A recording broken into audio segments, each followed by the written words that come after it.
বিসমিল্লাহির রহমানির রহিম। আসসালামু আলাইকুম।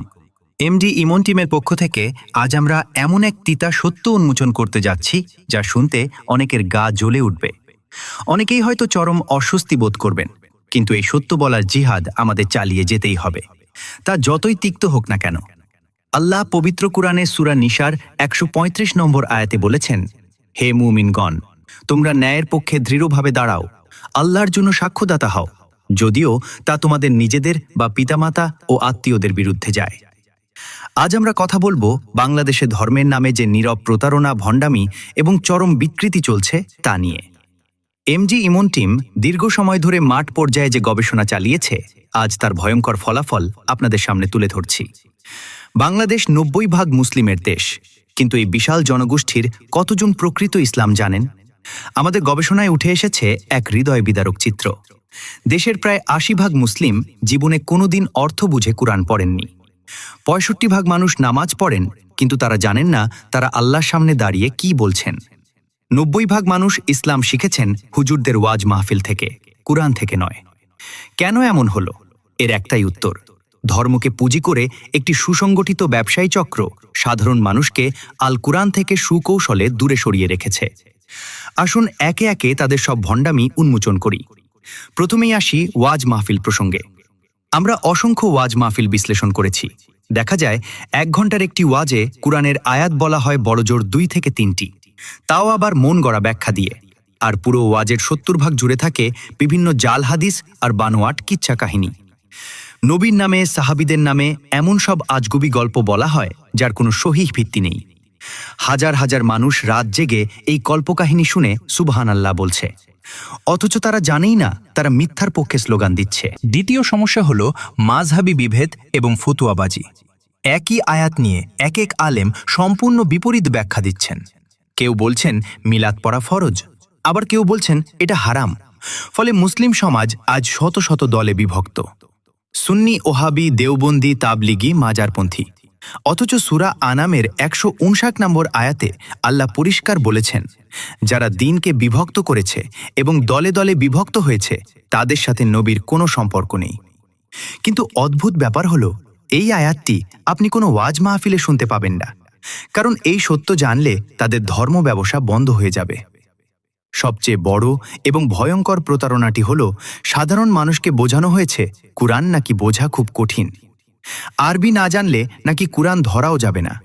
আলেম ছাড়া কুরআন পড়লে নাকি মানুষ পথভ্রষ্ট হবে। এই মিথ্যা ভয়ের কারণে আজ মানুষ কুরআনের অনুবাদ পড়ে না। তারা সম্পূর্ণভাবে আলেমদের অন্ধ অনুসারী হয়ে গেছে। কিন্তু আমার আল্লাহ কি বলেছেন? সূরা কামারের ১৭ নম্বর আয়াতে আল্লাহ বলেছেন, আমি কুরআনকে সহজ করে দিয়েছি উপদেশ গ্রহণের জন্য। তবে কি কোনো উপদেশ গ্রহণকারী আছে? এই একই আয়াত আল্লাহ ৪ বার রিপিট করেছেন। আল্লাহ নিজে বলছেন কুরআন সহজ, আর আলেমরা বলছে কুরআন কঠিন। আপনি কার কথা বিশ্বাস করবেন? আল্লাহর কথা নাকি হুজুরের কথা? আমাদের গবেষণায় আরও একটি ভয়াবহ তথ্য উঠে এসেছে। দেশের অধিকাংশ মাদ্রাসায় কুরআনের সরাসরি তাফসিরের চেয়ে মানুষের লেখা বিভিন্ন কিতাব বেশি পড়ানো হয়। বেহেশতি জেওর, ফাজায়েলে আমালের মতো কিতাবগুলোতে জাল হাদিস আর অতিরঞ্জিত কাহিনী ভরে আছে।